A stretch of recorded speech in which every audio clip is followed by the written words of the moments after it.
¿Tiene fases de enfermedad crónica evidente?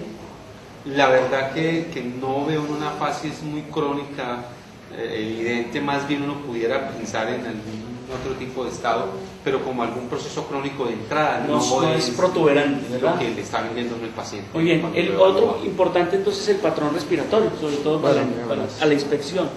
El patrón respiratorio de este paciente, recuerden que hay patrones torácicos, que es muy frecuente en las mujeres normalmente, patrones abdominales o abdominotorácicos.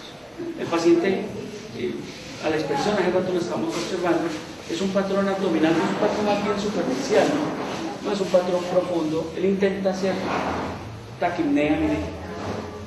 Si contáramos la frecuencia respiratoria, la tenemos que contar en un minuto. Recuerden que la frecuencia está entre, los tres estoy hablando de 12 y 16, yo generalmente tengo el 12-20. Yo creo que sí, podemos quedar con esa cifra en promedio. Lo otro que menciona el doctor Duque es importante, no podemos ver algunos elementos aislados, sino que hay que mirarlos dentro de un contexto grande, y es que si a pesar de que tenga la taquipnea, ¿qué tanto trabajo respiratorio tiene el paciente? Es decir, si el paciente tiene disnea o no tiene disnea. O sea, él está aquí contándole, están como entre 24 y 26. Es una frecuencia ligeramente aumentada. Recuerden que por encima de 20 es taquipnea, por debajo de 12 es bradipnea. Y un paciente que además de taquipnea, si tiene tirajes, si de pronto tiene aleteo nasal, si tiene tiraje supraesternal, supraclavicular, ese paciente tiene definitivamente una disnea objetivamente hablando. La disnea dicen que es la sensación de necesidad de aire subjetiva, pero es objetivizada también. Sí, yo llegaría a esa conclusión con lo que menciona el doctor Duque, porque no le vemos un aleteo nasal, no hay mucho trabajo respiratorio pues, en este momento que nos amerite una intervención demasiado rápida, porque es otra cosa a considerar cuando tenemos el paciente frente a nosotros. Muy bien, Jaime, ¿te puedes quitar la camisa? Vamos a...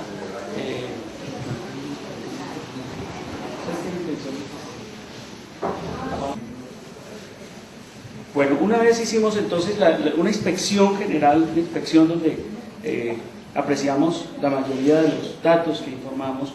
Vamos a hacer la toma de signos vitales, vamos a hacer la toma de la presión arterial, verificamos que tengamos este es un tensiómetro amiloide, está calibrado, está bien calibrado, ya hemos verificado que está bueno. Colocamos el brazo en esta posición, lo ideal es tener una superficie lisa y colocar el brazo extendido, el pliegue antecubital libre, completamente libre, no hay nada que apriete. El brazalete lo colocamos a 2 o 3 traveses por encima del pliegue antecubital, mire, 2 o 3 traveses. Esto señala, ¿dónde está llamamos la arteria, ¿no? Acá, ¿listo? La arteria humeral, braquial, y esto se debe colocar ajustado, no apretado. ¿Listo? Ajustado, no apretado. Luego podemos hacer una palpación para hacerlo pues, lo más aproximado a lo perfecto. Palpamos la arteria, bien, y comenzamos a insuflar. Cerramos hacia abajo, recuerden. Comenzamos a insuflar y verificamos hasta que el pulso desaparezca. Cuando el pulso desaparece, se supone que debemos subir 20 milímetros de mercurio más y comenzamos a bajar a unos 2 o 3 milímetros de mercurio por segundo. ¿Listo? Recuerden cuando aparece, entonces, ahí, cuando aparece el primer ruido, es la presión arterial sistólica, y cuando aparece el último ruido, decimos que es la presión arterial diastólica, es decir, el primero y el quinto. Primero, la aparición está en 120 y la desaparición en el último ruido. Primero ruido de Korokov, quinto ruido de Korokov. Esa es la forma entonces de tomar la presión, es la forma ideal, recuerden. Insuflamos hasta que desaparezca el pulso humeral, luego pasamos de 20 milímetros de mercurio, colocamos la membrana o la campana, ¿sí? Y empezamos a desinflar a 2 o 3 milímetros por segundo. Primer ruido, sistólica, último ruido, diastólica. Alrededor de algunas precisiones con alguna frecuencia se acostumbra a tomar la presión arterial utilizando el pulso. realmente no debe ser lo más acostumbrado. Solamente el pulso, no debe solamente, es decir, no es con el solo pulso determinar la tensión arterial, si utilizamos el fonendo. En algunos casos se puede colocar por fuera del brazalete, en otros casos se coloca por dentro. Lo más indicado es que pudiera ser por fuera del brazalete, como se acaba de hacer en esa condición. No por dentro. Y no por dentro. Y la otra parte es que el brazo debe estar más o menos a la altura del corazón, como el doctor lo acaba de hacer. En algunos pacientes hay alguna dificultad por el tipo de brazalete o la forma como se coloca.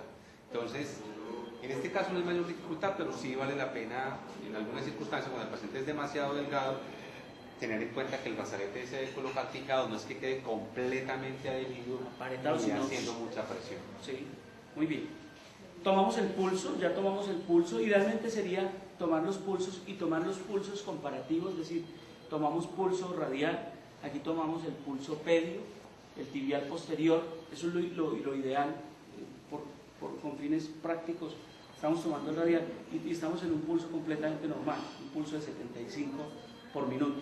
La frecuencia respiratoria ya dijimos que la habíamos tomado ya. Recuerden que con solo mirar el abdomen, miren, cada que el abdomen se expanda, digámoslo así, estamos hablando de una inspiración, y cada que inspira es una respiración. Y ya la tomamos más o menos dio 24 cuando hicimos la toma ahora. Entonces tenemos tensión arterial, pulso, frecuencia respiratoria, tomamos la temperatura, no sé si hay un...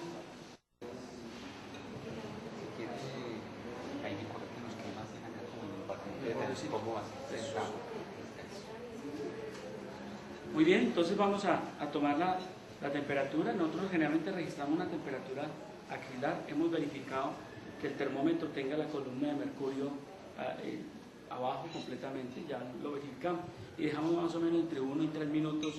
Mientras tanto podemos ir haciendo otras cosas. Recuerden que hay que tomar el peso, la talla, para tener el índice de masa corporal, que recuerden que se saca del peso sobre talla en metros al cuadrado.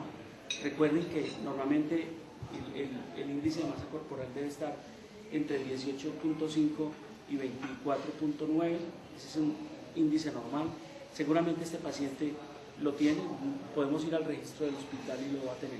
Debemos medir la cintura, también el perímetro abdominal, que nos da una idea si hay obesidad visceral. Evidentemente el paciente no tiene obesidad, seguramente no tiene más de, en hombres, 90 centímetros.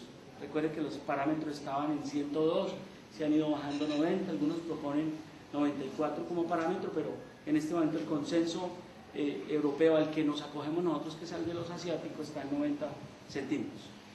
Podemos aprovechar ahí, doctor Duque, ¿sí?, para hablar de la inspección del tórax, ¿no es cierto? Muy bien. Entonces, cuando hablamos de la inspección del tórax, partimos del patrón respiratorio, si es un patrón torácico, es un patrón abdominal o es un patrón tóraco-abdominal. Luego a la inspección podemos ver si ese tórax es asimétrico o es simétrico.